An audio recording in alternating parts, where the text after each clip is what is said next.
This is the User Adoption Podcast with your host, Henrik de Gyor. Who are you and what do you do?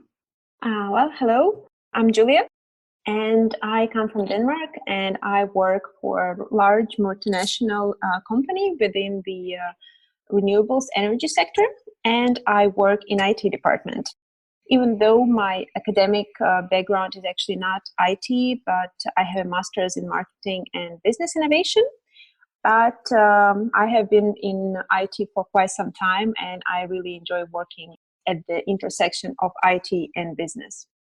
Officially, I'm a user engagement specialist, and my main focus is on managing the user communities that we have within our organization.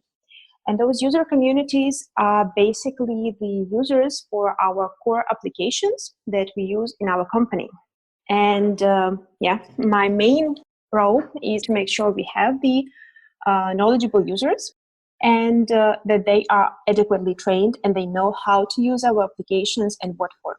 Normally, my working time is split between conceptualizing governance principles for our user communities and managing involved stakeholders. That is more or less making sure that our whole organization knows how to use these communities, how we benefit from these user communities, and of course, how to set up these communities and how to run them.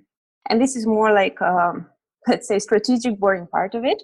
And on the more operational, and I would like to say more fun part, my activities range from keeping tabs on how many super users we have in our communities and how well they perform. Do they need more training?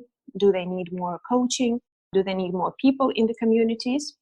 And also I consult and coach my colleagues in how to set up and run such communities. And my personal favorite is training. So I also design and perform trainings for our super users. And as I'm actually located in Denmark, we also spend quite some time eating cake in the office. That's our little tradition, so to say. Julia, how are you involved with user adoption? My primary task is the management of the user communities. And what I work on the setup, maintenance, and improvement on these super user communities for our core applications. And the premise and what we believe in is if we have very strong and qualified super users, they will act as a backbone for the rest of the users within our company. Meaning that they will make sure that the regular users, the regular employees that are not so IT savvy, that they can get support very quickly. They can get trained on the job in both how to use the application and how to understand the underlying business processes. And that will ensure that our applications, firstly, are used, which is very important, but also that they are used in the right way. So we believe that if these communities of super users are set up and equipped properly, it can decrease the stress that is usually associated with the introduction of new technologies and introduction of new applications. And that will also improve the user adoption at the end. From the practice in our organization, we have seen that when we had a user community set up, for example, for SAP, a very huge enterprise tool, we have seen the results that the user adoption rates have been very high and almost the whole organization was using the SAP. But, for example, we had a release of another enterprise-wide solution where we didn't have such a super user community at the go live. And afterwards, when we were researching how the application was working and we were performing user research, we could find that the adoption rate was really low. So the number of users that were using the solution was low, not even talking about how well they knew the application. So here you could talk about, I like to call it maybe the breadth and the depth of the user adoption, meaning that how many people use your application and how well they know the functionalities. And in our case, we found out that not only very few employees were using the application, but they also were using only a fraction of what the application was capable of. So the tool was designed to be sort of a backbone for our business. But most of the employees were using it as a search engine for documentation or a storage place for documentation. And that was very unfortunate because what was done is it was a big project and the tool was very capable, so to say, but the people were only using a very small part of the application. So we could say that our return on investment in this case was very, very low. And what actually also happened and what we saw from the other findings is that if we had had the super user community established at the go live, then our user adoption rates could have been higher. And many more people could have be using the application, and they would also know in depth what kind of functionalities are there that they can use. And my job is basically to make sure that no other major tool in our organization is released without having such a user community. I like to call myself a user experience enthusiast or champion. So I also try to always include tools that I can find within the discipline of the user experience and apply them in my work to make sure that we have the users that are happy to work with our tools.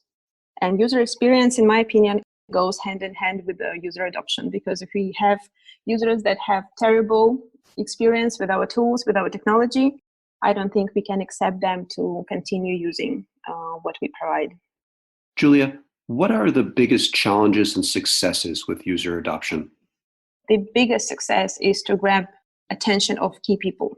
So nowadays, there are so many different sources of information, and so much information is fighting for our attention that it's very, very difficult to make sure that people hear you. And in the context of a corporate environment, when we launching some kind of new tools, it's very important that we can grab and keep the attention of the key people in our organization, and also make them the champions of our tool. And I'm not only talking about the big bosses that would tell the employees about the big picture or about the why we are using new tools or why we are introducing new tools, but it's also very important to have the regular employees on your side and to have the regular employees or regular users to be interested in your new tool, to be a part of the design process and to become the spokespeople for your tool. So I really believe that if you are able to form this network of, let's say, champions, then you are halfway there. So if you really have this network of people that know about your tool and are ready to talk about it in a positive aspect, then you are doing the right job. And they will be the platform for the storytelling and making sure that all the other users, they understand why we have this new technology and how this new technology will benefit them.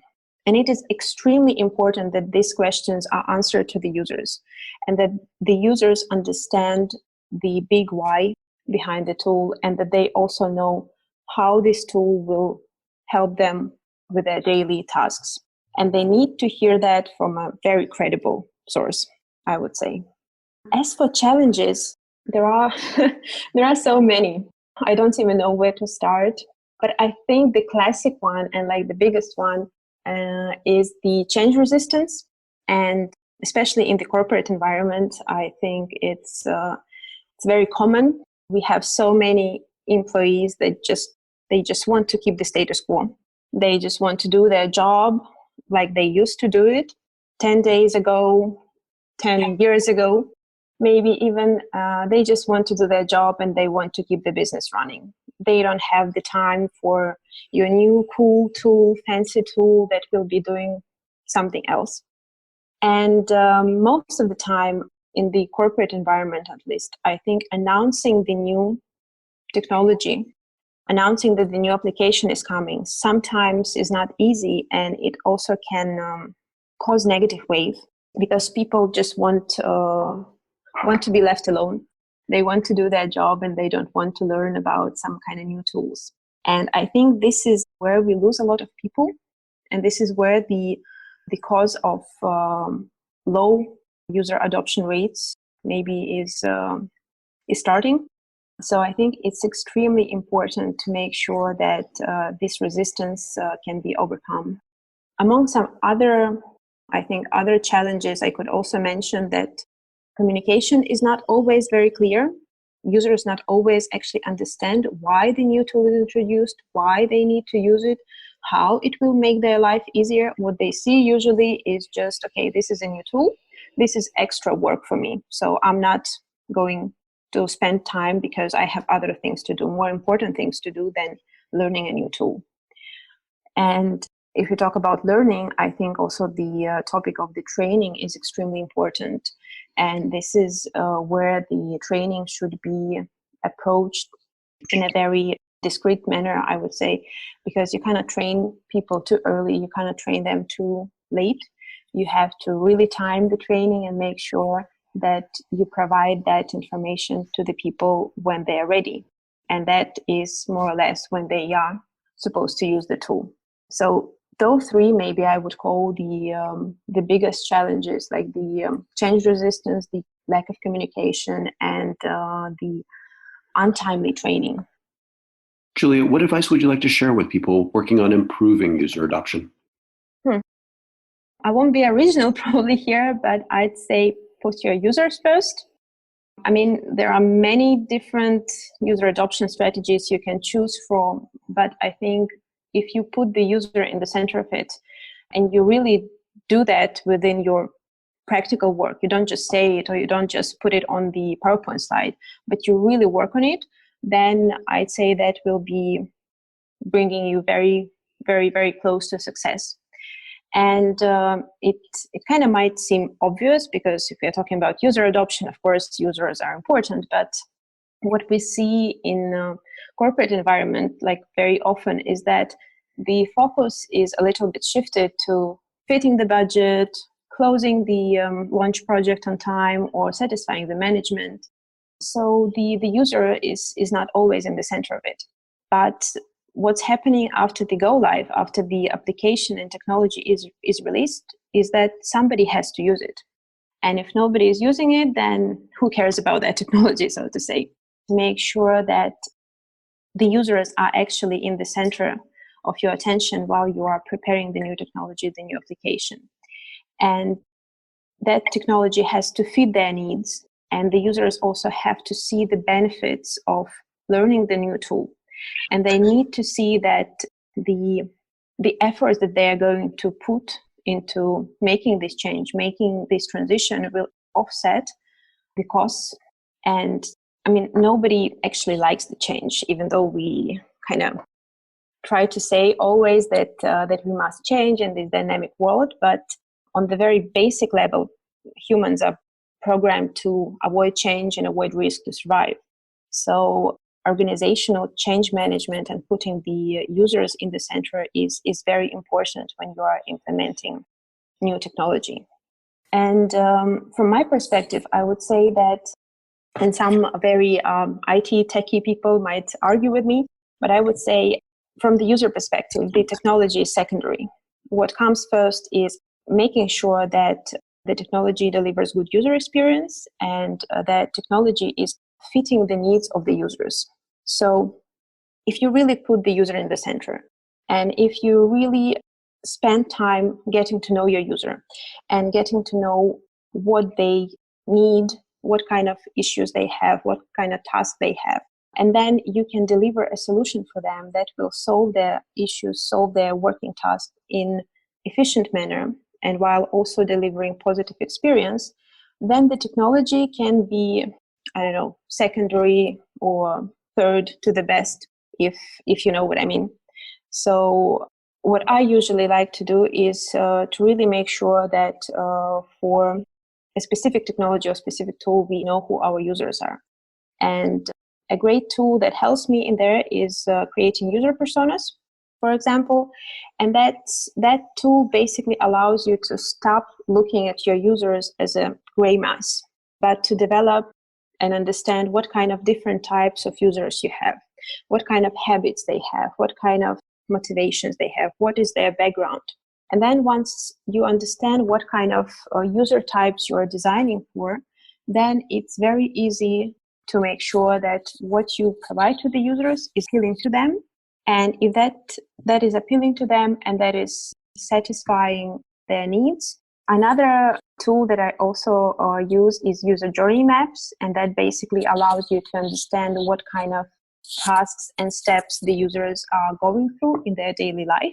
And I also think that if you really know what they're doing, the users on the daily basis, so what is your, project manager doing when he is interacting with your software or with your application, then you will be able to deliver to that type of user exactly what he needs. And then the user will find the value in your tool. If they don't need to search for it, they will, so to say, adopt the technology very fast if it's easy and delivers the good user experience for them. So, to sum up, really, really get to know your users, because those are the people that will break or make the deal for you in terms of user adoption and whether your technology is successful. Julija, where can we learn more about user adoption and your work on the subject? As for my work on the subject, as I work for a private company, it's, you can't really learn more than I'm telling you here in this interview, unless we talk privately. But the source maybe that I would like to share here with people that are interested in user adoption or user experience as a whole discipline is the Interaction Design Foundation, which is basically an online educational platform within the discipline. And there you can find a lot of information on topics like user experience design, also user adoption, I believe. And you can both read articles and books that are available there, but you can also take a lot of courses and get certification within this discipline. So I think that's a great platform for anyone who would like to learn more about these topics. Well, thanks, Julija. For more on this, visit useradoptionpodcast.com. Don't forget to please subscribe, rate, and review. And for a book about this, check out useradoptionbook.com. Tune in next week for the next episode. Thanks for listening.